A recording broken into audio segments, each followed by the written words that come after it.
Yağış yağacak olup hava arasa ve in gow gören havamda yağman yağmazının bir saat 2 saat yanında.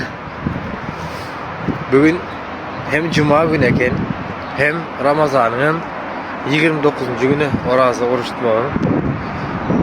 Peygamberimiz ayıptır da Kadir gecesine Ramazan'ın son 10 gecesinin yekeli günlerinden aktarın deyiptir. Yani 21, 23, 27, 29. Şol sanda şu gün en sonki aktarmalı günümüz 29'u orası 29 gün oldu ağızbeklerimize.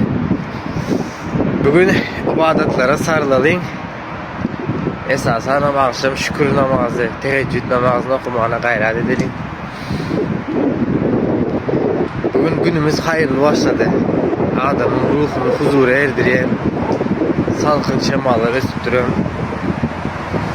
ve yağış yağacak öyle. Yeni bir hadis var ha. Yağış yağanda gökyüzünde kapılan bağır açılıyor diye Peygamberimiz. Şu an ne mi dileseniz dileyin Allah'tan diye.